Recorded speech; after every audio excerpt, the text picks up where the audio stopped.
மஹ்ஷர் மைதான மன்றத்தில் மக்களெல்லாம் ஒன்று கூட்டப்படுவார்கள். கூட்டப்படக்கூடிய அந்த மக்கள் மன்றத்தில் நபிகள் நாயகம் ஸல்லல்லாஹு அலைஹி சொல்வார்கள், 3 பிரிவினர்களாக வருவார்கள். நடந்தவர்களாக, தலைகீழ நடந்தவர்களாக, வாகனித்தவர்களாக வருவார்கள். யார் அப்படி தலைகீழாக நடந்து வருவார்கள் என்பதை நபிகள் நாயகம் ஸல்லல்லாஹு அலைஹி வஸல்லம் அவர்கள் நமக்கு தெளிவாக சொல்கிறார்கள்.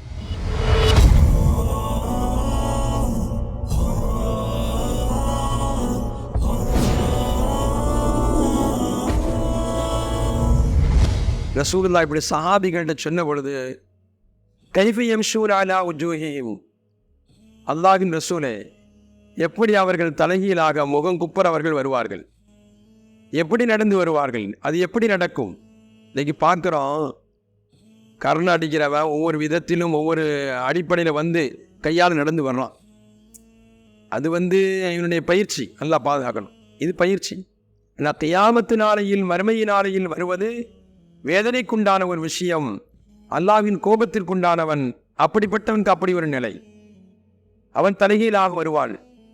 சஹாபிகள் கேட்டார்கள், கைஃப யம்ஷூன அலா உஜூஹிஹிம் யா ரசூலல்லாஹ் என்று கேட்டபொழுது நபிகள் நாயகம் ஸல்லல்லாஹு அலைஹி வஸல்லம் சொன்னார்கள், உலகத்தில் மனிதர்கள் வாழ்கின்ற பொழுது எந்த சக்தி உடையவன் காதிரான அல்லாஹ் கால்களால் நடக்கச் செய்தாலோ அந்த இறைவன் சக்தியை கொடுத்து தலைகீழாக நடக்கச் செய்வான் என்று நபிகள் நாயகம் முஹம்மது ரசூலுல்லாஹி ஸல்லல்லாஹு அலைஹி வஸல்லம் சொன்னார்கள்.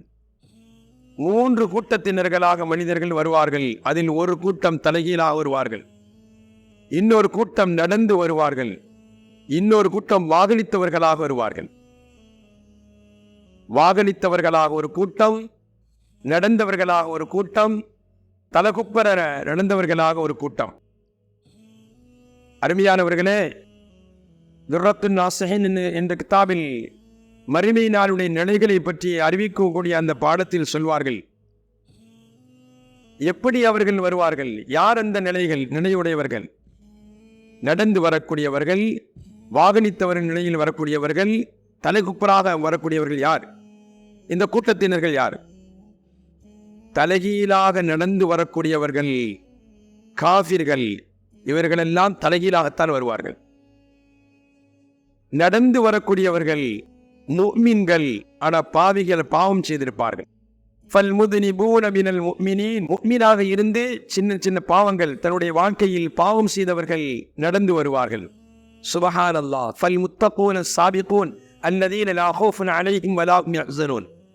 உலகத்தில் வாழ்கின்ற பொழுது இறையச்சத்தோடும், இறை பயத்தோடும், இறை நினைவோடும், இறை திக்ரோடும், சிந்தனையோடும், தக்வாவோடி உலகத்தில் வாழ்ந்து காட்டியவர்கள் எல்லாம் வாகனித்தவர்களாக வருவார்கள்.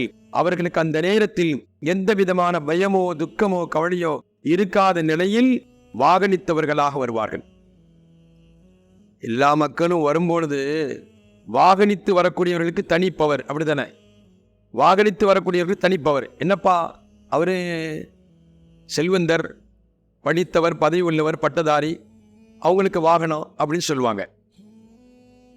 அதுபோல தான் கியாமத்து நாளையில் வாகனித்த நிலையில் பயம் இல்லாமல், துக்கம் இல்லாமல், அழகான முறையில், ஜவானான முறையில், கம்பீர தோற்றத்துடன் எந்த விதமான பயம் இல்லாதவர்கள் வாகனித்தவர்களாக வருவார்கள்.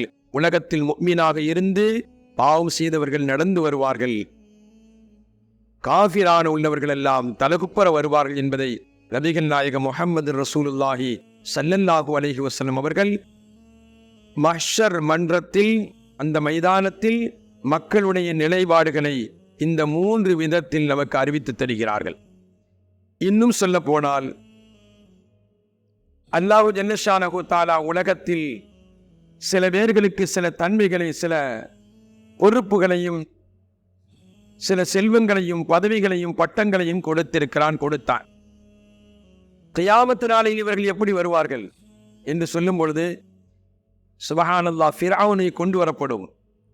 ஃபிரௌனை கொண்டு வரப்பட்டு அவனுக்கு நெருப்பினால் உண்டான கலன் சிவத் தொப்பி அணிவிக்கப்படும். உலகத்தில் பெருமையோடு வாழ்ந்தவன் ஃபிரௌன்.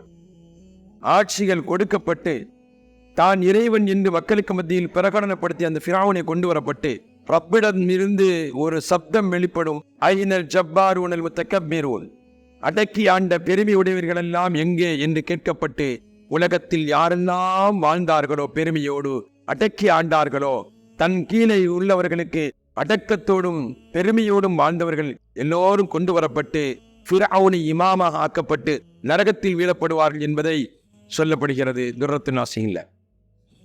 அதுபோல உலகத்தில நிறைய செல்வங்களை கொடுக்கப்பட்ட பொழுதும் கூட அடுத்தவரின் மீது பொறாமை கொண்டவன் காபில்.